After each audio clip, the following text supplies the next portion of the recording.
Olá, meus amigos. Meu nome é Marcelo Piccioli da Silveira. Este é o Falando de Processo 365, um projeto da ABDPRO, a Associação Brasileira de Direito Processual, coordenado pelo meu querido amigo Antônio Carvalho.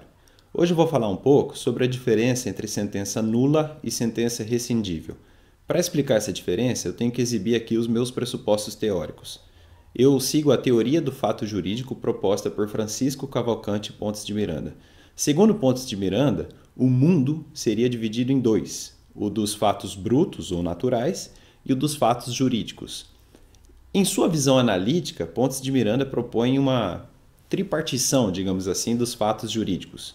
Não seria sempre assim, mas na maioria dos casos, os fatos jurídicos existem, são válidos e são eficazes. Então nós temos um plano de existência, um plano de validade e um plano de eficácia. Em alguns casos não se analisa a validade, mas eu não estou aqui para falar disso. A sentença é um fato jurídico com plano existencial, com plano de validade e com plano eficacial. Quando eu falo da diferença entre sentença nula e sentença rescindível, já dá para perceber que na primeira, a sentença nula, eu estou tratando de algum problema no seu plano de validade. Como diz Marcos Bernardes de Mello, um jurista muito bom nesse tema, ele tem uma obra dividida em 3 volumes, justamente um para a existência, um para a validade e um para a eficácia. Segundo Marcos Bernardes de Mello, o plano da existência seria a arquitetura do ato jurídico, a sua estrutura fixa, rígida. E o plano de validade seria a análise da perfectibilidade dessa existência. Se houver algum vício, o ato ou o fato existe com alguma nulidade. Na sentença ocorre o mesmo fenômeno. E para isso se prestam, na maioria dos casos, os recursos. Imaginem vocês uma sentença proferida sem fundamentação. Ela até existe, mas ela contém em si um vício grave, a falta de fundamentação. Antes de transitar em julgado, a parte pode, por exemplo, apelar pedindo a anulação da sentença. Veja, eu estou falando em anulação. Ela ataca o plano de validade da sentença. Se, no entanto, sobrevir trânsito em julgado e ninguém discorrer isso em um recurso com amplo efeito devolutivo, sobrevém coisa julgada. A coisa julgada também é um fato jurídico.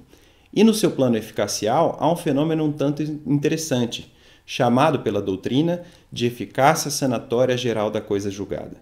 Todas as nulidades ou anulabilidades então existentes no plano de validade da sentença que transitou em julgado desaparecem. Basicamente é isso.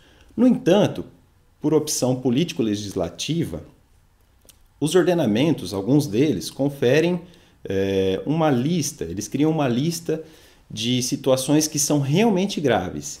E nessa lista são arroladas as hipóteses de rescindibilidade. E aqui eu começo a falar eu começo a mostrar bem a diferença entre a sentença nula e a sentença rescindível.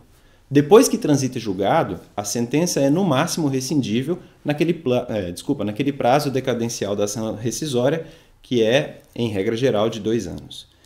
Essas hipóteses de rescindibilidade são arroladas tipicamente no rol fechado do artigo 966 do Código de Processo Civil. Por isso que alguns processualistas, como Sérgio Rizzi, tratam a ação rescisória como uma ação típica, porque há tipos previstos em lei.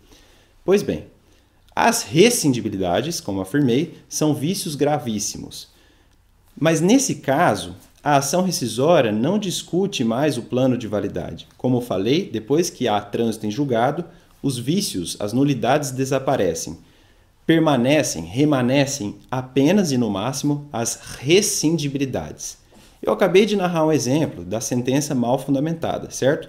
Ela era nula, mas depois que transitou em julgado, as nulidades desapareceram por conta, repito e reitero, da eficácia sanatória geral da coisa julgada.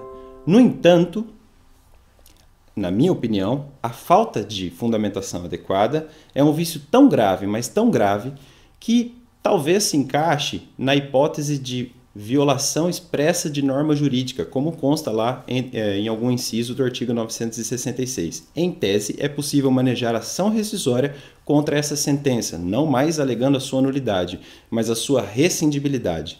Por isso, Pontes de Miranda, um dos maiores especialistas no tema ação rescisória, indicava no plano da sua teoria quinária das ações que a ação rescisória seria constitutivo-negativa. Ela ataca o plano da existência da coisa julgada e não mais o plano de validade da sentença. Basicamente, essa é a diferença entre sentença nula e sentença rescindível.